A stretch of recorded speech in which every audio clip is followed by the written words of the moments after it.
I'm resetting the space. Whoa. You look headless, Bulbous. Headless? You're nearly headless. Hey guys! Wearing my Bernadette Peters Hello Dolly shirt today. Horace Vandegelde! Are you done in here?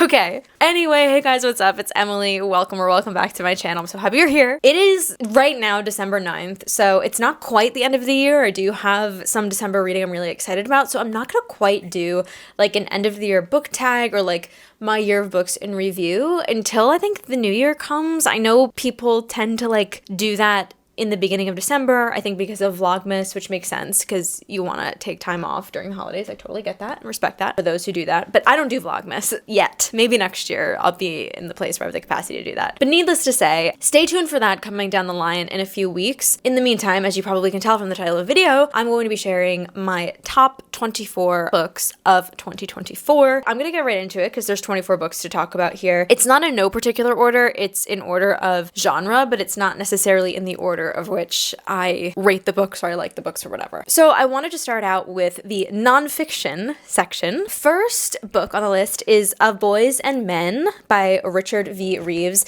This book was so shocking to me. I think it's really an important part of the feminist dialogue that a lot of people leave out, which is that toxic masculinity negatively affects men. There are a lot of like complex ideas in this book about why men are struggling today specifically, and I know like as a woman, especially now living in this time, that's probably not something you want to hear. At first I was a little skeptical of reading this book, if I'm being honest, but I think that, you know, if we're ever gonna all come together and like be happy and exist in a happy world, everybody's experiences kind of need to be acknowledged. The author said many times, this is not a zero-sum game. Just because he's talking about areas in which men struggle, it does not take away from any of the female struggles or any of like the LGBTQ plus struggles. It's not like erasing anyone else's struggles, if that makes sense. And it also gives like some solutions, which I appreciate. You know, a lot of these books just talk about problems, and this book is just full of pretty shocking data and solutions. So I just think it's a very, very important book to read. I think if what is mentioned in this book was actually given thought and like paid attention to and dealt with, I think it would actually start to solve a lot of issues. So I just think it's a really important book. And again, I understand why it may not be like the first on your list as a woman right now, but I think it's really, really important. The next book I have is Good Energy by Casey Means. I will say I would give this book a trigger warning, content warning for anyone that's ever struggled with an eating disorder. I think she talks about how to kind of maximize like your body's metabolism and like cell renewal and just make all of the cells in your body like work for you and like keep you healthy. She talks about a lot of different things, like getting sunlight in certain hours and like going outside and getting a good amount of sleep and keeping your stress down, lots of stuff. But a pretty big topic in this book is diet. I do think in the United States, the ingredients that are approved to be in foods are so bad for you, and I think that it's really important to acknowledge that. And I definitely am more ingredient conscious after reading this book.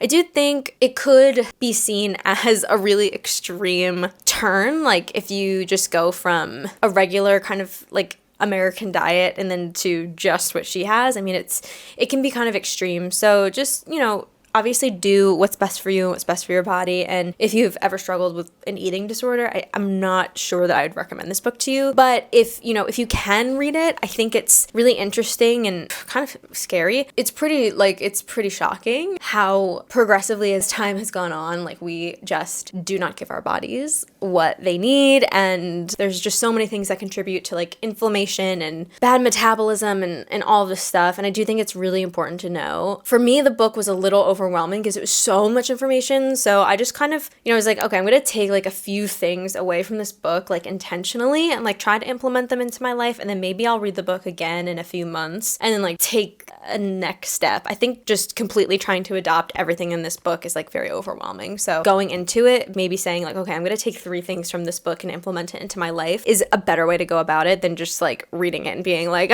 everything is bad. You know what I mean? It's just my opinion. Just my opinion! Anyway, next we have the book The Courage to be Disliked, which is a self-help book, kind of exactly what you think it's about. I feel like I don't need to elaborate on this one. It's a great book, and it really does reinforce, especially like I'm in the entertainment industry, and a lot of what I do, like making videos, you put yourself out there, and you put yourself out there for people to have an opinion about you. Even if you're not in the entertainment industry, but just being on social media today, it's like we're all out there to be judged. And I think finding freedom in authenticity is such an important part of like living a good life, in my opinion. It's something that is just getting progressively harder to do. So I think this book is really important. Now moving on to the memoir section. These memoirs are all very different types of memoirs. The first one is On All Fronts by Clarissa Ward. This was super interesting. She's this journalist who has kind of been on the front lines in Russia to China to Syria. Like she's been out there getting information and reporting it. And I definitely still, but less so now, take journalism for granted.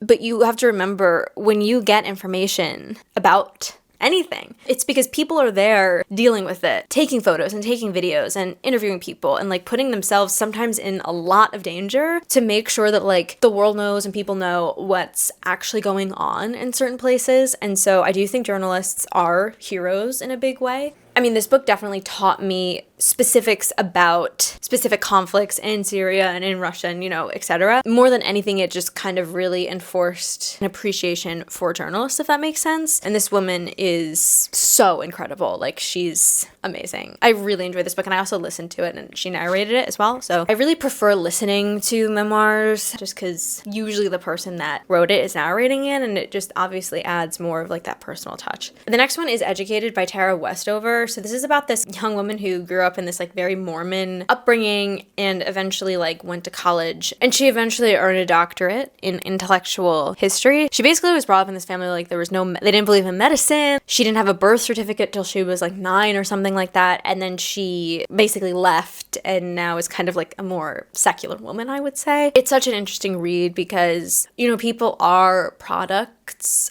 of their environments, obviously. And seeing what it took for her to get out of that environment was insane. This book is wild. There were barely any books in their house. Like, she was homeschooled. So she went from this very, sheltered is an understatement, upbringing to studying in all of these prestigious schools. She got her master's from the University of Cambridge, was a visiting fellow at Harvard. She just came out of it and learned to read, totally went against what her upbringing told her she was, if that makes sense. So yeah, very inspiring, very interesting, unbelievable in points, and scary as well. Next is Everything I Know About Love by Dolly Alderton. This is kind of like a collection of essays memoir. I also read Good Material by her, which I think is on this list too. Yeah, I really love her. She has such a good sense of humor. She's self-deprecating, absolutely hilarious. This memoir and these essays definitely have an emotional weight to them. I really do think this book could be enjoyed by anyone, regardless of your age, of your gender, etc. But I do think specifically people in their 20s would really benefit from her perspective. She's so brilliant and so funny. I also read Untamed by Glennon Doyle. This one was on my list for so long. It's basically about this woman who was married to a man for many years, had children with him. He cheated on her many times, and they were in couples therapy and working through that, and then she fell in love with a woman and then left him. I think she was raised pretty religiously, if I'm not... No, she wrote a book on religion or something. I don't quote me on this, but I think she was very religious and then totally did a 180 and came out with this book and basically just was this is actually who I am. This is the untamed version of me. And it's just a very empowering book of how to not let society kind of tell you who you are or who to be, especially as a woman, the freedom that she found in accepting herself and what she wants. And then, of course, we have Cher, the memoir, part 1. Cher's my queen. I love her so much. I say, am obsessed with her. I love, obviously, her music, and I think she's one of the greatest actors as well. I know a lot of people don't really associate her with acting, even though she is an Oscar winner. So this kind of chronicles her life from, before she was born. It kind of goes into, her family history through to the end of her marriage with Greg Allman. So you get all of like the Sunny and Cher stuff, but you don't get into like the acting part yet. I talk more about this in my wrap up with this book. She came from absolutely nothing. She was dirt poor. Her mom had like an awful upbringing as well, and Cher spent part of her childhood in a Catholic orphanage. And it's just really inspiring to see somebody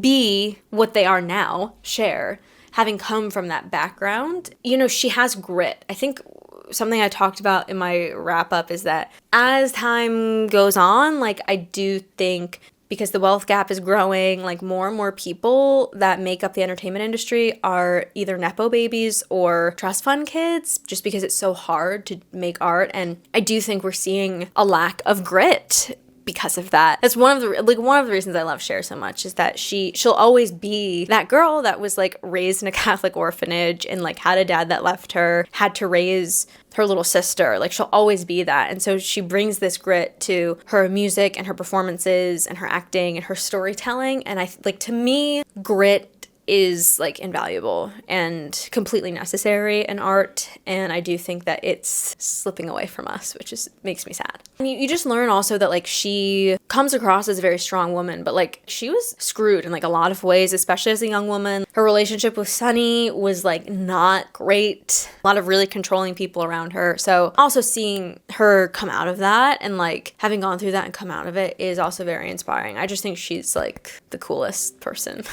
ever. Okay, moving on to fiction minus thriller, romance, and like series. So we have like literary fiction, contemporary fiction, and historical fiction here. First, I want to talk about A Little Life. Yeah, I'm sure everyone in the book community knows that this book is one, like if you want to ugly cry for like 3 days straight, read this book. It's about this group of friends in New York City. It takes place over the course of a few decades, so it kind of chronicles how their friendship changes over time, and specifically the main character Jude, you go back and forth and explore his childhood and why he is the way he is today. Like, I've never loved a character so much. Harold Willem, I've never like wanted to reach out and hug someone that like was not there so much. I think I read it like in April. I don't know if I would recommend reading it in the winter, just because winter's already depressing enough. Like, you definitely don't need to add a little life in. It's definitely not like a summer read. I would maybe save it for spring if you're gonna read it. Maybe like early autumn, but not winter. Don't do that to yourself. Next is Good Material by Dolly Alderton, which again, brilliant. I love her humor. She's so funny. It's basically about from the perspective of this like man in his 30s who is just broken up with, and how he's kind of navigating that, going through it, and he's very sad about it. You do kind of like grow to love this guy, even though he's kind of pathetic, just because of the way she writes him. And then like the end,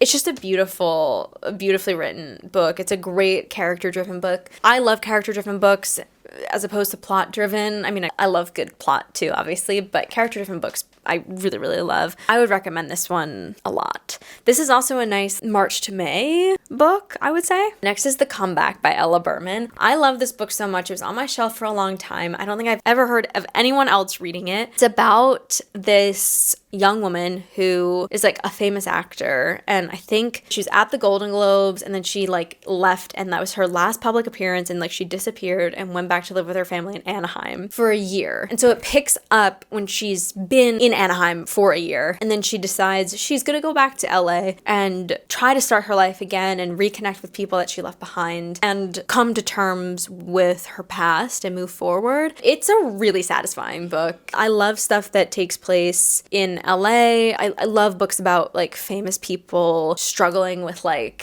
fame. I loved this book, and I think I read it in a day because it was part of a 24-hour reading challenge. Loved it. I also included The Guest by Emma Cline on this list. This is a Labor Day book. It takes place during Labor Day out in the Hamptons. Also character-driven. So funny. I love like character-driven books when it's from the perspective of a character who is just so like out of touch with the reality that everybody around them is in. I don't remember the character's name actually, but it's like this young woman. I think her name is Alex.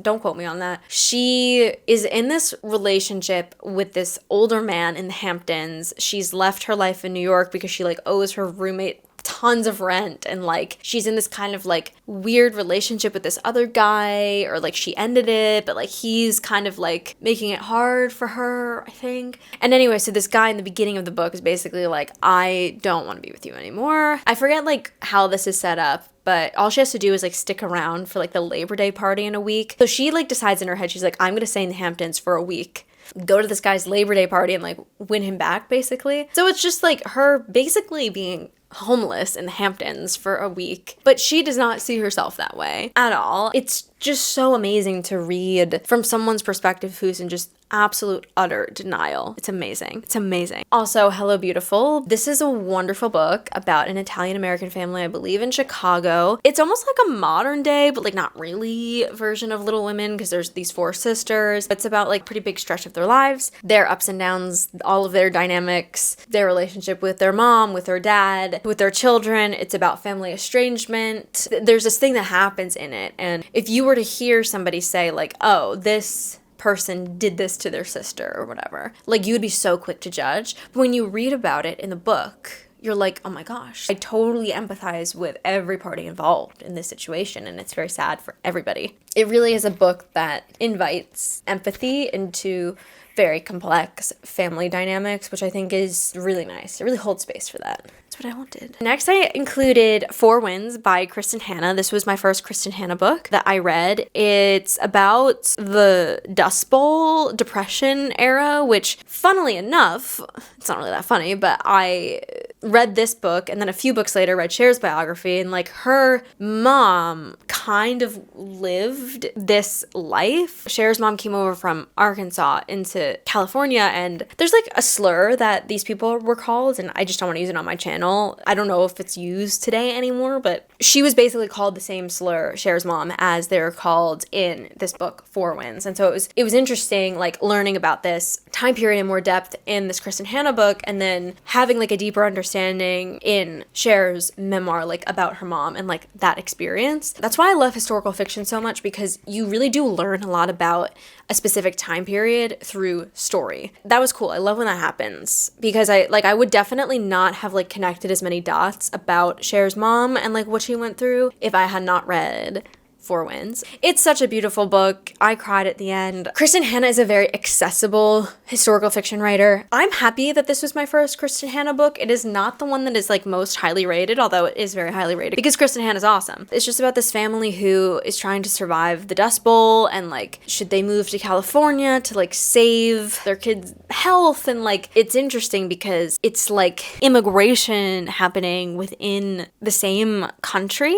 During this time, people from the South and from like that Dust Bowl area came over to California and headed west. Like, they really faced a lot of prejudice, and I just didn't know that. I probably learned it at some point in high school, but again, reading it in a textbook and reading character stories, the character stories stick with you. Where it starts is like totally not where it ends, at all. You go through many, many, many years. Also, The Secret History I read recently as well by Donna Tartt. This is a fantastic book. It's definitely like a blueprint of sorts. It was written in 1992, which I didn't know until very recently. It's about this sort of secret society of a select group of students in the school that study like the Greek classics, and you get the main character who's kind of an outsider at first and then joins the group and kind of suspects something is off and like doesn't really know what it is. You're the outsider because you're getting it from his point of view. Also really interesting because his character has blinders on, so you're getting his version of the story. I think somewhere down the line you start to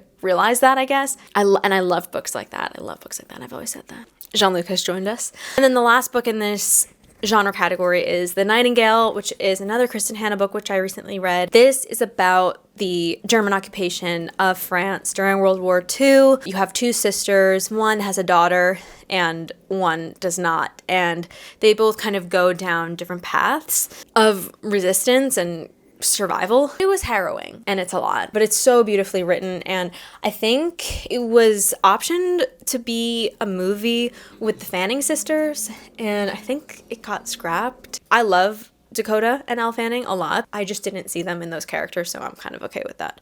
Okay, next genre. I only have one book in, which is odd for me. I think a lot of other years I've read more books in the mystery thriller genre, but this year I only read a few, and there was only one that I was really into, which was The God of the Woods by Liz Moore. This was like a pretty big book this fall. It takes place again, like alternating timelines, time periods, characters, points of view. Like it's kind of, I don't want to say it's like an epic, but like there's a lot of characters, a lot of points of view, a lot of time periods that you kind of bounce back and forth between, and it's trying to solve the mystery of this 13-year-old girl who went missing in the 80s in this summer camp. There's like another disappearance from years before that also happened that's like, are they related? Are they not? And it's just really good. I definitely recommend it. It's very satisfying. What I love about what mystery thrillers do really well, I think when they're written well, is that like you realize that when the book ends and how it ends, you realize that it's actually about something that you didn't realize in the beginning, and it's usually like some sort of like political statement.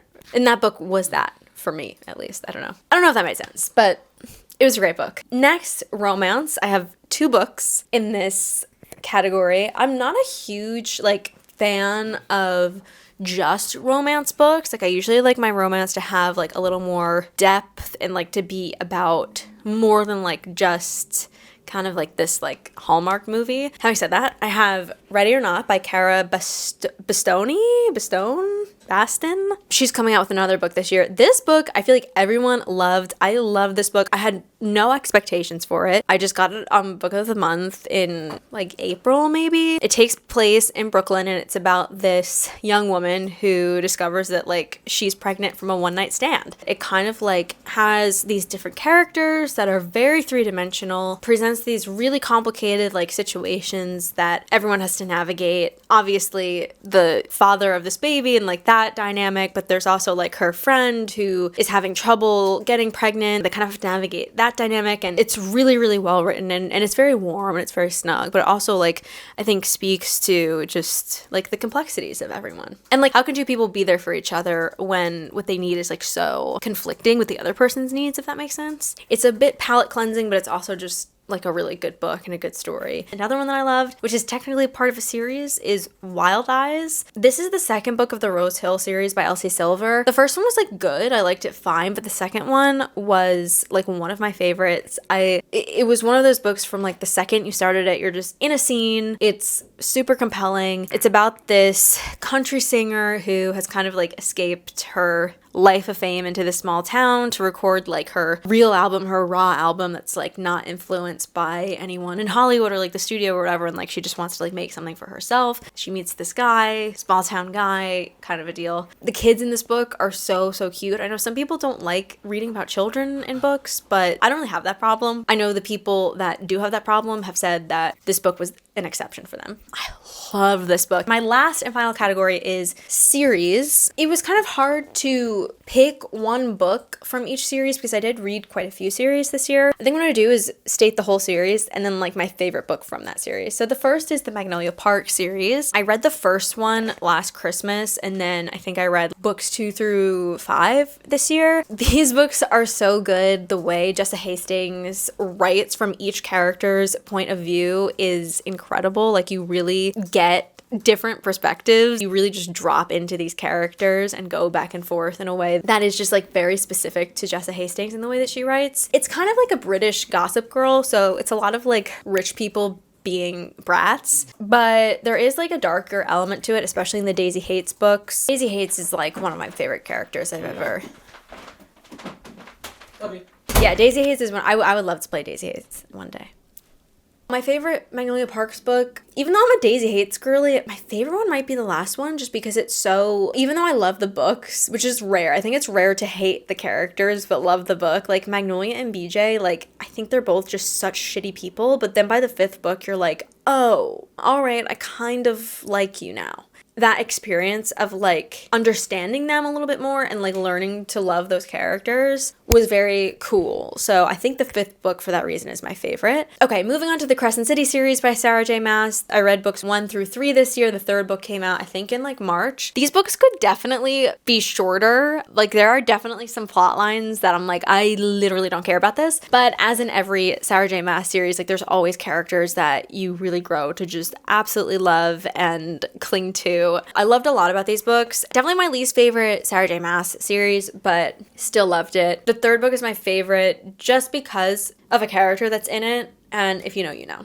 I also finally read the Once Upon a Broken Heart trilogy this year. Basically about this girl who finds out her true love is marrying somebody else. And then she goes to this fate, the Prince of Hearts, and like basically like makes the deal with the devil. And that's where the trilogy starts. The second book is the best book and it's my favorite. The first book's great. The third book, I have a lot of unanswered questions. Like that one I gave like 3 stars. But the series as a whole is a great series. It's a very quick palate cleansing fantasy, but it is like you want to know what's gonna happen and you try to figure it out on the way kind of a thing. I think I described it as like a Sarah J. Maas series, but like bubblegum version.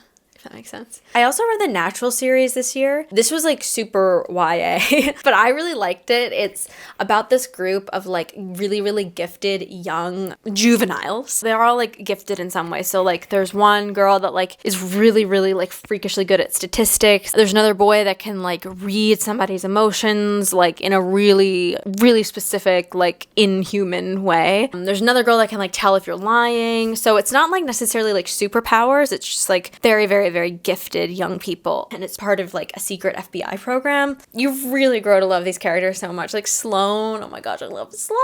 And each book is kind of like its own mystery, but then like there's like a grander like overarching mystery throughout the whole series, which I always really like. I think my favorite book in the series was the third one. And then last, but certainly not least, these were some of my favorite books this year. The Boys of, I really hope I'm saying this right, Tommen series by Chloe Walsh. So this is Finding 13, Keeping 13, Saving 6, Redeeming 6. I still have to read Taming 7, which I'll read next month probably. Oh my gosh, I love the series so much. It takes place in Cork, Ireland, and it's about these like high schoolers, I guess, and it's like a romance and it's dual point of view. The first 2 books are about Shannon and this guy Johnny, and then the second 2 books are about Shannon's brother Joey and this girl Aoife. It's so much more than just like a high school romance. The first book is definitely a slow burn. They're long books, but they really pay off, and I would definitely just check the content warnings, but if you can read it, like I think about these characters so much, even